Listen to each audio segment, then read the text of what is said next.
New week, let's see if we can't get some detail, a little bit more detail, onto these high elves and bring them a step above tabletop ready.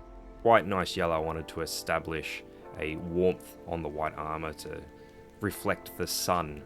So I mixed the two together to create something for the edge highlights, and then I went back over all of that again in just the tippy-toppiest spots with matte white to try and create some form of non-metallic metal.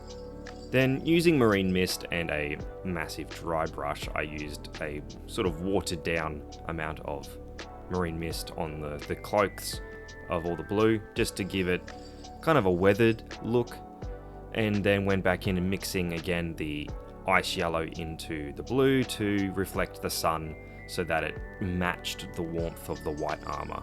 This is supposed to be a very quick and simple way of doing highlights. I did go over the top in a few places, which I didn't bother fixing because I wanted this to be a fast thing. If I really wanted to do this properly, I would have gone in with a brush and done individual strokes, but I didn't want to have to do that for an entire skirmish army. Next, I got pale sand to do all the highlighting for all the leathers. That was the boots and the quivers and that sort of thing. Nice, simple, just want the one singular highlight and not bothering with going up in different stages. Then I got to highlighting the skin. I started with the pearl skin. It was, the bottle was extremely clogged and I had to pull the lid off and get a pin to unclog that because I hadn't used it since I got it. But then I realized that this was way too bright to start as a single highlight, and I needed to then tone it back down with ruby skin because they needed a little bit more life in their skin rather than looking like lifeless corpses. I even managed to fix a lot of the issues the speed paint had on the assassin model and make her ass look less like ass. Then using a turquoise set to be the opposite of the teal set that we've used on all of the cloaks, I used that on the mage specifically for all of his gems, and then did an inverse on the flames on his hands to look like magic. Then, because everything needs a good rim job, finishing off with some matte black and some grim black speed paint. Mixed together, I find that these two create a much easier substance to work with to quickly get these things, because you don't want to spend too much time rimming.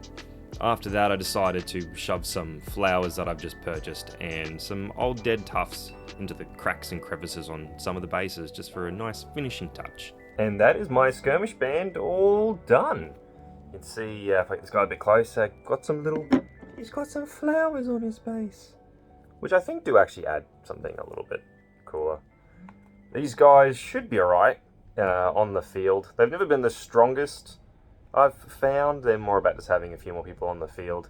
I can't, unfortunately, have more than 3 regular archers. If I could have more than 3 archers, I'd just have the whole team of archers, because their melee guys aren't that strong. But I do have these particular guards who come with lances, but also have bows. So they can do both. They're a hybrid unit. And then obviously just my main melee guys here. I've got a hero who also has a bow. I mean, I've had games with her where she has 3 attacks each turn on 4 ups. No, 4 ups. Yeah, I'm thinking the other way around. So she has a 50-50 chance to hit. And, out of 12 shots in a game, I've hit twice. Hello, Ori. That's my... How you doing? And then I've got my mage, who hopefully... I mean, now with 3.5 out, they have the special highborn status, which means they can move mildly faster than the other units. So I'm hoping that means I can get my archers into better positions so I can try take control of the board faster. So the high elves in one-page rules are coastal dwellers. They used to live in the forest with their forest brethren, but they saw the humans encroaching and they were like, oh, we want to be able to build towers and stuff like they do. And the other tree elves were like, nah, bro, you just want to stick to the trees, and kicked them out of the forest. So they went to the coast and built coastal cities and established massive trade routes, and my cat's trying to knock stuff over. So they moved to the coast, built big cities. They were all about trade, commerce. They had the Dark Isles until, of course, the Dark Elves were all like, nah, bro, we don't want to work for you either. And so now they don't even have that. Has me putting several more hours into these guys paid off? I don't know how much of a difference you can tell with all the highlighting I've done. Well, that's me done for today. Here's a little preview for what's coming in the next video. Crabs. Thanks for watching.